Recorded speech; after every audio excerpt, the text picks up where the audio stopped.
Okay, guys, this is part two of the InDesign photo portfolio layout. I have photographs on Bridge. I have photos on Bridge. Thank you, Emma, for letting me use these. And what I'm going to do is hold Shift and select all of them. They're all JPEGs and PSD files. Like I said, mentioned before, guys, if you're using raw files, you do have to convert them. Open the raw file up using Photoshop and make them either a PSD or a JPEG. PSD is preferred, and then you can bring them in InDesign. InDesign does not accept raw files. Okay. So what I have here is selected all the photographs from InDesign, in Bridge, and I'm gonna drag them over to InDesign. Just be patient, wait for the program to link. Now, when you drop this in, a really cool feature shows up using InDesign. It's called drop from desktop. So it allows you to place the photograph in the boxes. Okay.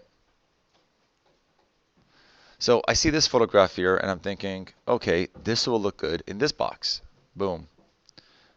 This one was pretty slick. I'm going to throw it in over here. Over here. Light painting was kind of cool. This was kind of cool.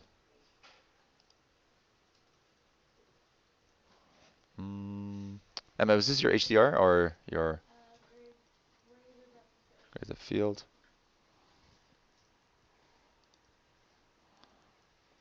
Oh no, that was my portrait. I'll just throw the portrait to the side. This one will go here. This one will go here. Okay, so I made a boo-boo in some of the choices in regards to, so I'll just cut this by pressing Command X. I'll say paste into.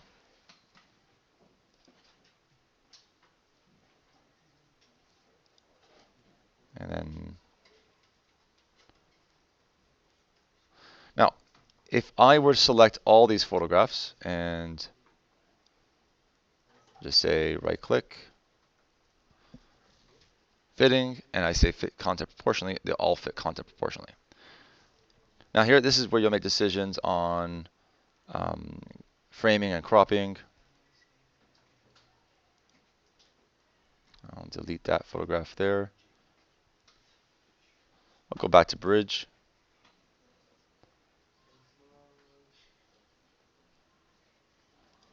And actually, what I'll do is show you another way of doing this. I'll delete that. I'll delete this as well. So I'm going to press select the box, press Command D.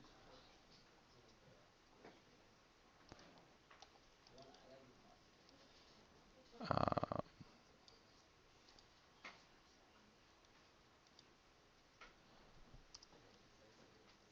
place that one there.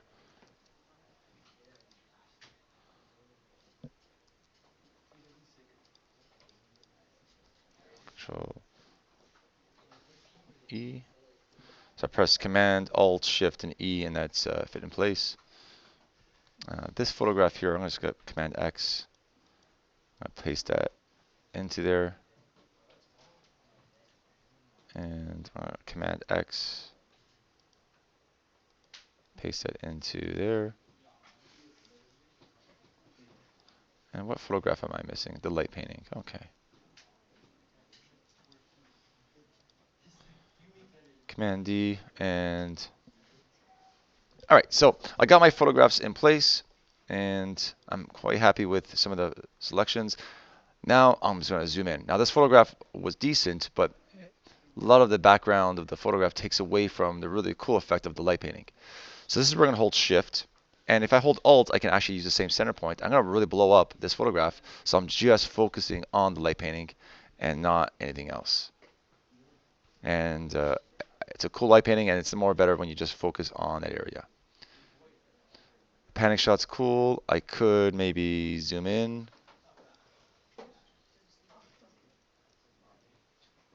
Or in retrospect, maybe I press Command X and Command V and paste it over here for now. Command X that inside photograph, paste into that one there, and then I'll zoom in. So guys, as you're designing, you make decisions on what you're going to show off and what part you're going to show off. Okay.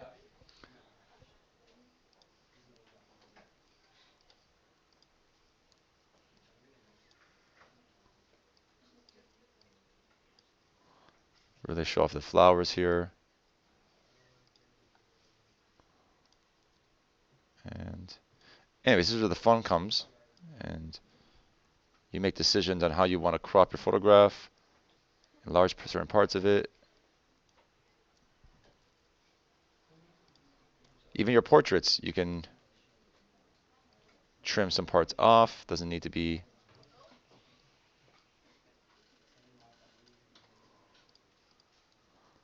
Okay, so if you guys are seeing this, I'm just selecting the middle, holding shift. Oops.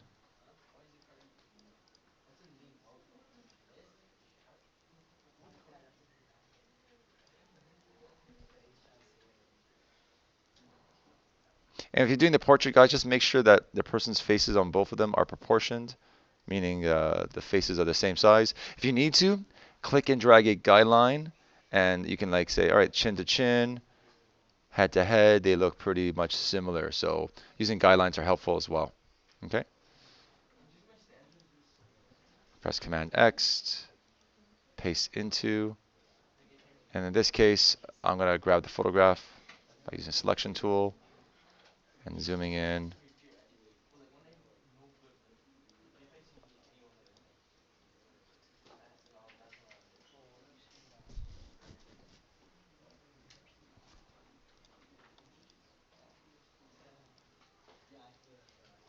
I accidentally moved the frame here, so I'm just going to bring this down. And these frames are just going to match up to that. Okay, so things are coming along.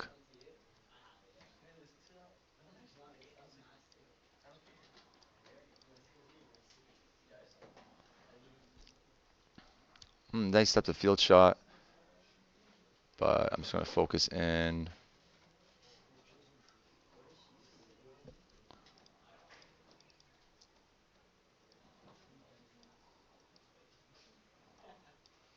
On that portion.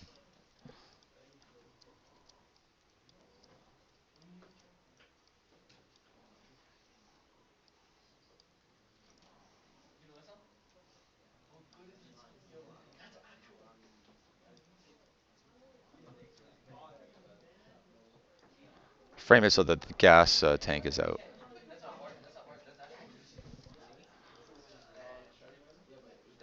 All right, for those of you watching, I'm just finishing up my layout. I've designed it. I'm happy with it. I'm going to grab just a few small touches.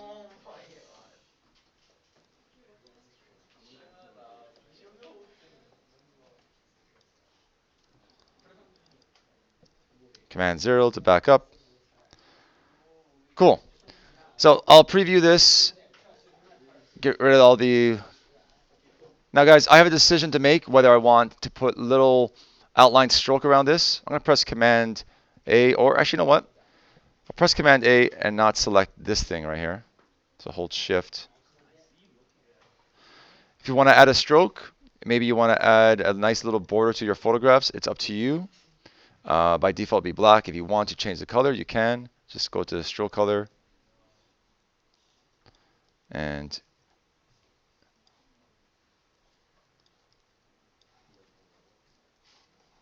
you can. Okay.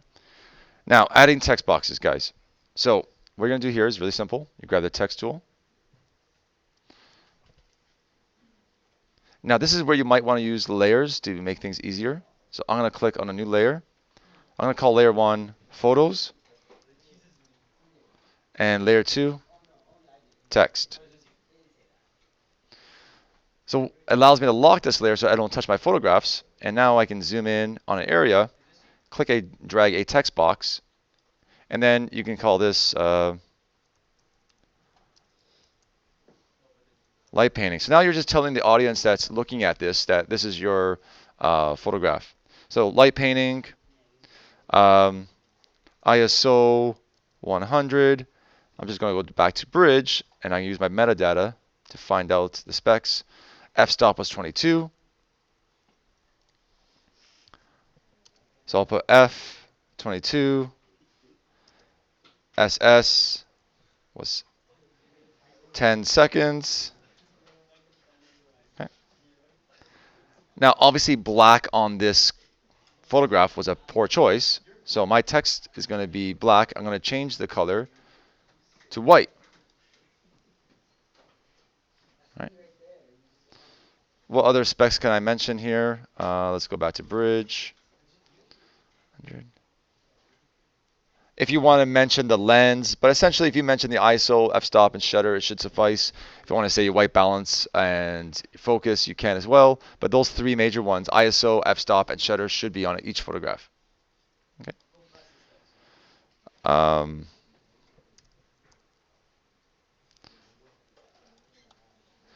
Now notice the shutter speed wasn't fitting in, so I had to stretch the box out.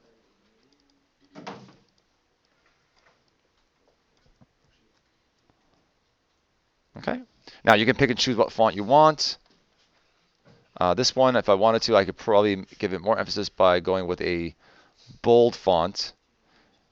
And if I wanted to, I'll change the case to uppercase so it stands out more.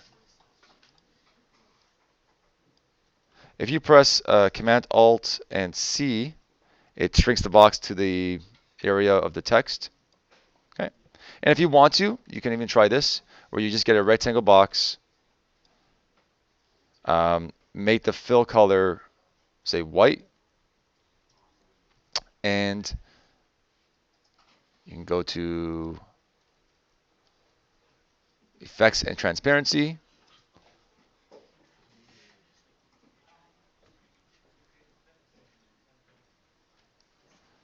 And then you can make the object opaque. This is not a bad trick if you're trying to have things. Oops. Oh, I forgot to press OK, which is over here.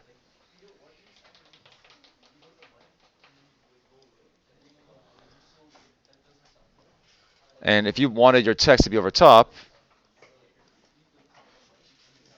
and you wanted a color to work, then maybe it's not a bad idea to using this way.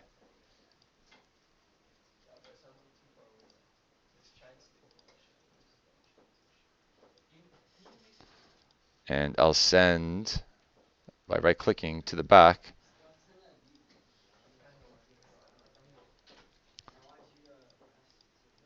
Now, a little trick I'll show you if you have one box set up and you're happy with its position. I'm going to use my alignment tool to do this. I'll show you how to use alignment tool. Let's go to Object Layout, Alignment. Oh, it's already up. Where is it? Oh, there it is, right here.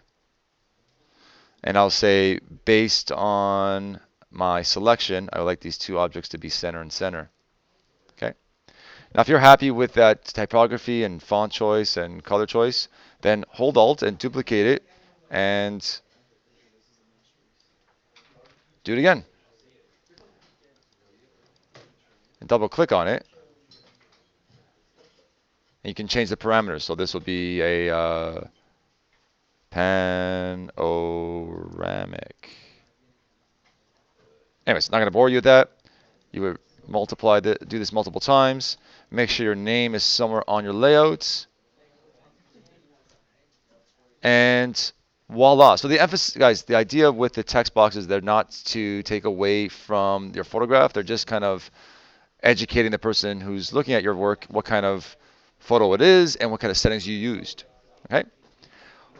Last step, guys, once you're happy with your layout and you did all the nitpicking and say you Photoshop things, reminder again, let's go to layers, unlock that. If you need to adjust the photo, just click on it, right click, and say you would like to edit with Photoshop.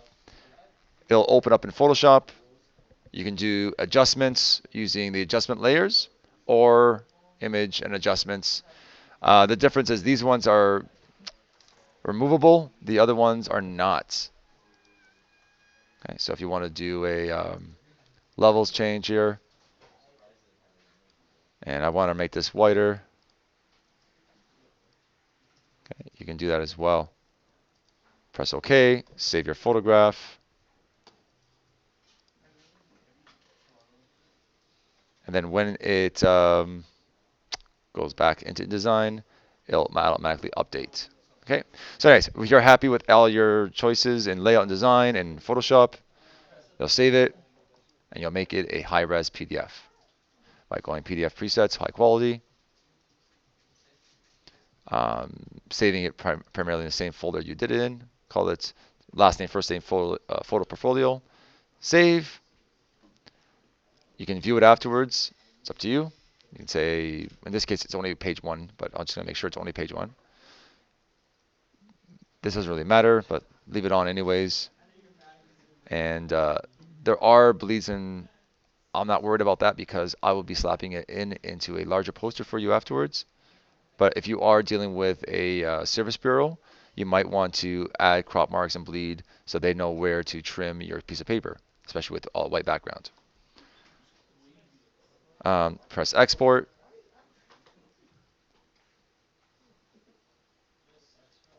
Um, one little quick note, if you like to have a colored background, this is how I would attack it. So create a new layer, get a rectangle frame tool or rectangle tool, it doesn't really matter. And in this case, I'm going to make this a black fill. So when I click and drag, I will have a black box behind all my photographs. So if you want a colored background, you can just make a new layer, make the box as big as your layout, and it will make your background black. So some people might like that. Anyways, here's my PDF. I'm going to press Command L for presentation view. Obviously, it's not finished, but essentially you can see in high res what your layout looks like. And because it's in InDesign, the text should be sharp, and your photographs, provided it was high quality, will be high quality as well. And that's your lesson for today.